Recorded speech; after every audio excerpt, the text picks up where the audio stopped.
Hello, Underneath the Hat podcast. Welcome, welcome, welcome.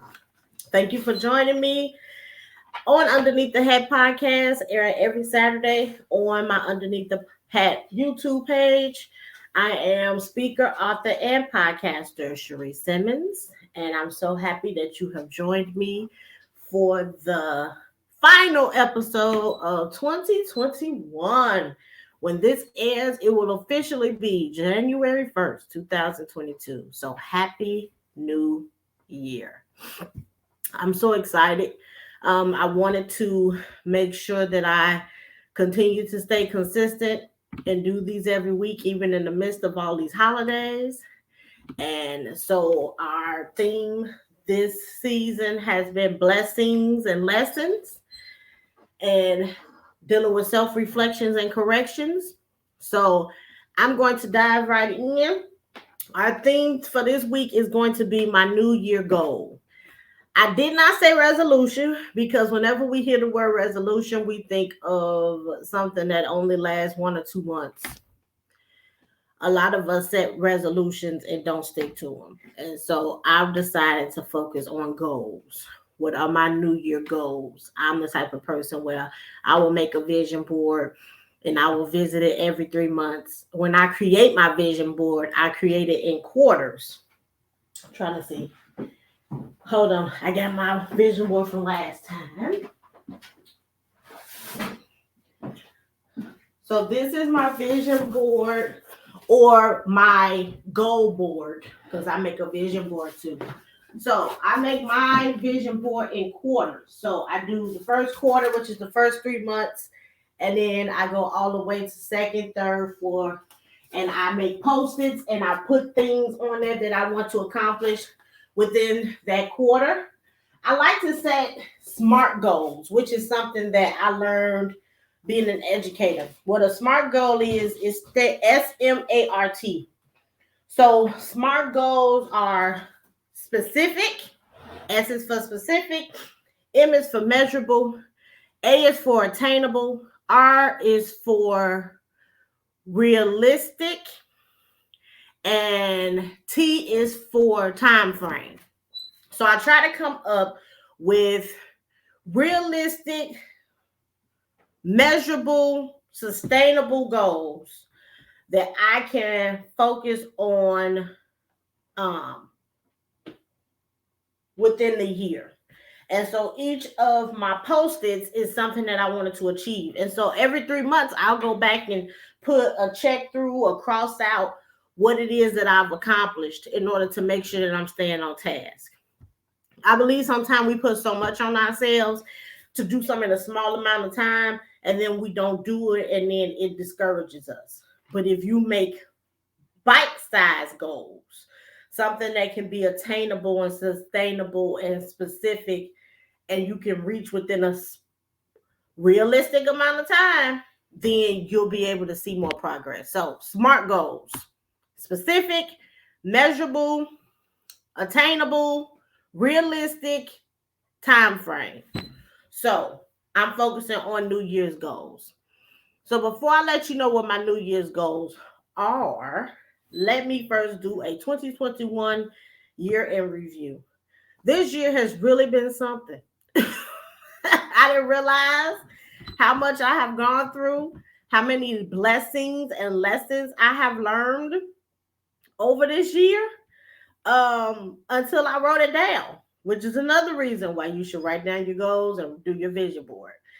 And so this year, even though we started January, my year didn't really kick off until February. And that's when I found out that I had to finally have a hysterectomy, which is a life-changing decision.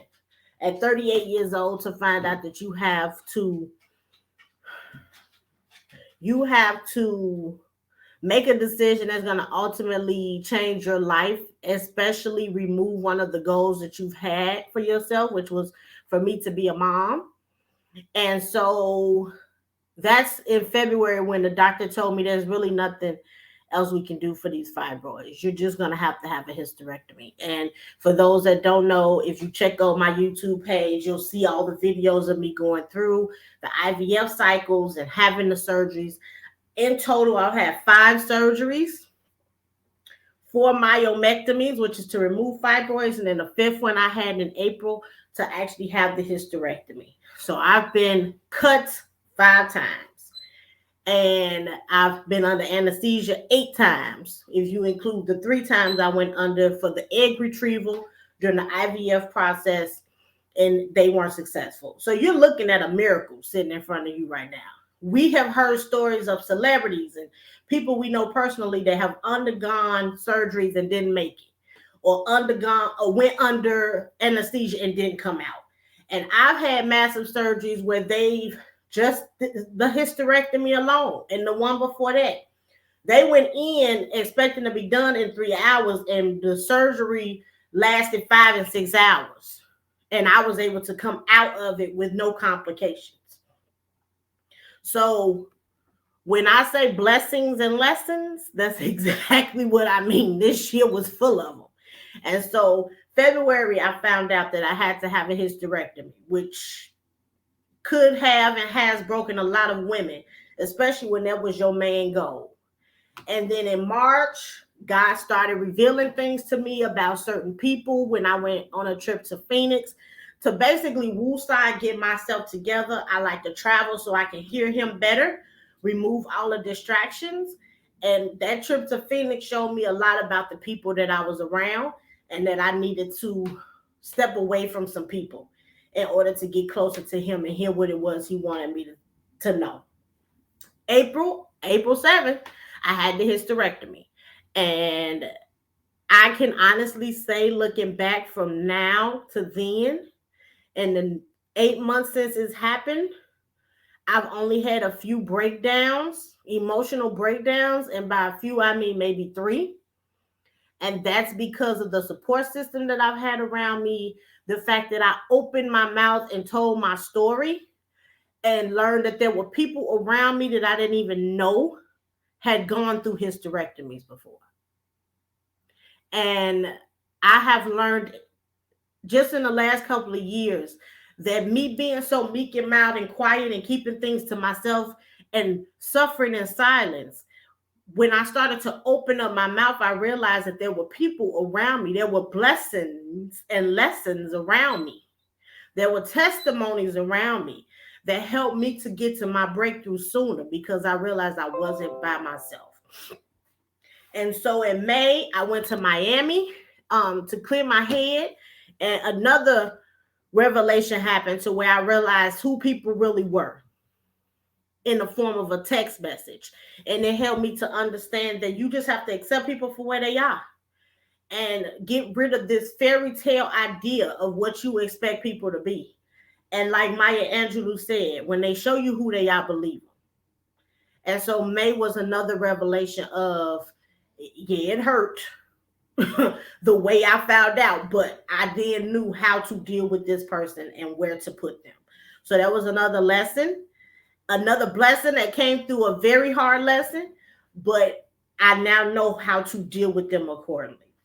I also went to Cancun for the first time in May and lost a friend, somebody that I always knew it probably wouldn't last long anyway. And I knew going into this trip that this was going to be a shedding situation. I knew God was preparing me for this relationship to end. And so, again, I had to go through a lesson, which ended up being a blessing, because he was removing and shedding things and people away from me. August came. No, May. Again, May was a hot month. Not only did I go to Miami and end up finding out where I stood with a person in one relationship, I ended up losing another relationship in May. And then I lost my marriage. The divorce was finalized at the end of May. So May was my month of lessons, definitely. And I came out stronger because of them. June and August, I went through the whole thing of telling God, I'm ready to come out of the classroom. I'm ready to go into administration. I'm ready to start the last leg of my professional career as an administrator. I had tried it 8 years ago, and emotionally, mentally, I was not ready. But it was God's way of showing me, I heard what you said. I gave you what you wanted, but now you see you're not ready yet. So I'm gonna put you back to where you needed to be so you can grow more.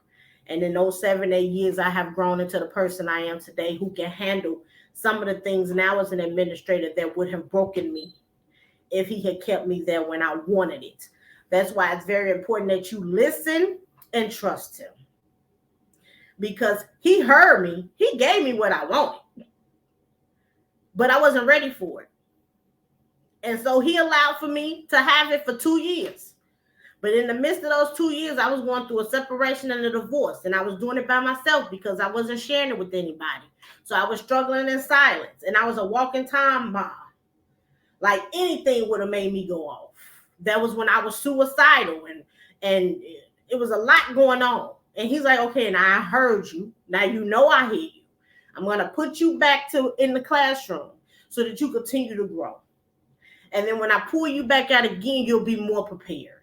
And I can say in these couple of months that I've been working as an assistant principal, back in the same position I was in before 7, 8 years ago, I'm more prepared now. And so I see what you be doing, Lord. So June through August, I went of being promoted on my job, from interviews, thinking nobody would hire me, getting down on myself because I applied to 25 schools, but only heard from one, and went through the interview of one, and that one called me back, and that's where I'm working. And the way my principal called me had me scared, because I was like, oh my God, she's not going to hire me. And come to find out, she just needed clarity. And I'm glad that I'm a woman of integrity, where I did not lie. And I did not let fear kick in and then allow for my lips to say something that my heart didn't mean, because I think it would have cost me my job. But because I am a woman of integrity and I was authentic and transparent with her, I'm now the AP of Parkside. And then November and December, these last 2 months, have been more shedding of people, relationships, mindsets. I had my last therapy session a couple of days ago, and then that very same day, I also had a tarot card reading from my younger sister. And if you look on my YouTube page, you'll know what I mean when I say my younger sister. And it was the best reading I had ever had, because it showed me a lot. She said it was a very good reading, and even when she was shuffling the cards didn't even want to stay in the deck. Like, cards kept popping out, and they were all cards that showed me and confirmed for me what I had been praying for God about, and that all I had to do was be still, listen, and trust. That's going to be my new theme. This year, my theme for myself, my goal was to pivot. Next year is going to be listen and trust, because those words keep popping up these last couple of days. So that's going to be my goal for next year, is to listen and trust. And that's exactly what I'm ready to do. I'm excited for where God is taking me. I'm excited for what he has brought me through. I'm excited for the people who have been put in my life. I'm excited for the things he has shown me. And I'm just so happy that I get another day, another chance to be better than I was the day before. And so my goal for 2022 is to listen and trust. Listen to him more, continue to build my relationship with him, because that was something that the tarot cards told me, that the one is coming, okay? The one is coming, and I'm excited because I know that going through therapy, I have learned that my relationships with men, i.e. my husband, ex-husbands, I call them thing 1 and 2, stem from my relationship with my father. And my relationship with my father during those times also stemmed from my relationship with God. So not only my biological father, but my spiritual father. And my relationship with God is more stronger than it has ever been. So whomever comes next is going to be the one, because my relationship with God is my number one, which was not always the case with thing 1 and 2. So I am excited for what's coming. Again, I encourage all of you to be your best in 2022. Be your best in 2022. Do better every day that God gives you. Be better in that day than you were before. That's all you can do. Try to be better in that day than you were before. Don't try to do better than somebody else. Don't try to be like somebody else. Be better than you were. Be better than you were the day before. Take every day that he gives you as an opportunity to be better than you were the day before. That's all you can do. Instead of trying to keep up with the Joneses, keep up with you. Try to keep up with you. And I'm going to do that in 2022 by listening and trusting. Listening and trusting. I want to thank you all for supporting me and being there for me.